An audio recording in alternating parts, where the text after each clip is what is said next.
which is avoiding or detecting other vulnerability. Now in this section, we are going to take a look at various points. First, we will learn about buffer overflow vulnerability detection. Then we will learn about denial of service and their detection, brute forcing attack, password brute forcing attack on the web applications, and then we will learn about some more file uploads and transfer vulnerabilities and their detection. Buffer overflow vulnerability detection. So in this video, we are going to take a look at a couple of points. We will learn about what is buffer overflow vulnerability, and then later we will learn about some detection techniques of buffer overflow. First, what is buffer overflow vulnerabilities? So you can see here that what is buffer overflow? Buffer overflow is a kind of attack where program tries to insert more data than memory allocated in buffer. It means the memory is less, but you are putting more data in the memory. So at that time, buffer overflow can happen. So what it can do, it can basically crash your program or corrupt your data. It can wipe out your data. It can crash your data and you are not able to use that kind of web application. So now we are going to learn about buffer overflow inside Matilde Kali Linux. So open Matilde inside Kali Linux and then we will perform some practical on buffer overflow techniques. So I'm here at Kali Linux operating system and we need to start the Matilde inside the browser. So here this is OS Matilde and we need to perform buffer overflow attack in the web application. So to do that, let me find out the buffer overflow. So select OS 2017, select injection other attacks, and then you will find buffer overflow and click on repeater. So here it is, right? Repeater, please enter string to repeat and number of times to repeat. Before that, I need to check the theory behind it. So let me click on hints and videos and let me click on buffer overflow. So this is buffer overflow, right? What is buffer overflow? As I already told you, but let's repeat it. Buffer overflow may occur when input is too large to fit inside the space allocated. I already told you that space is less and you are putting more data inside it. Right? This is called buffer overflow. So narrow down the exact length of input that overflows a vulnerable input parameter. This is the exploitation, right? And this is example. Page repeater is vulnerable, right? This is the page repeater, which is vulnerable.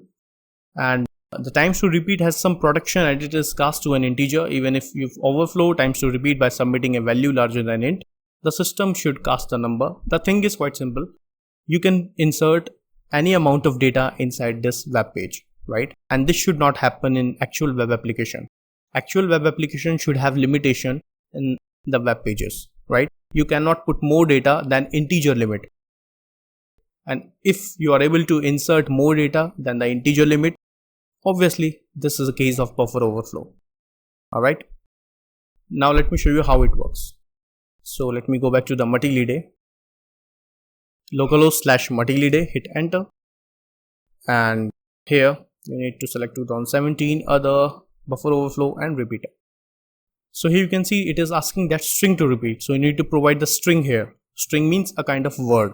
For example, my string is hello. Alright.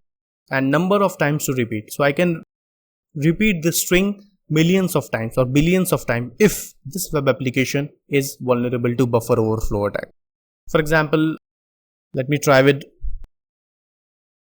20 lakh times because this is above the integer limit or any other limit, right? So you can click on repeat string and you can see here that web application has been crashed completely. Right, you can see here I am not able to see any options available here. I'm not able to do anything on this web application. So this can happen if buffer overflow is available in the web application. I have repeated that string 20 lakh times, right? And you can see here that I'm not able to open any option which is available in the web application, right? You cannot see any button available in the head part, right? It means the web application has been crashed completely. Alright, so this can happen if user tries to insert more data than the space allocated. Alright, this is called buffer overflow attack on a web application and we have successfully attacked on a web application and web application is crashed now completely. Alright, now let me come back and yeah, now it is fine, but at that time the web application was crashed and that was a problem because of buffer overflow attack. Now you can click on reset DB to reset your database. Alright, so you have learned that what is buffer overflow attack and how it works, how you can perform a practical on buffer overflow inside an application, and how you can crash the complete web application by using buffer overflow vulnerability. Now the question comes here, how you can detect or avoid this kind of vulnerability. What are the best practices to avoid buffer overflow?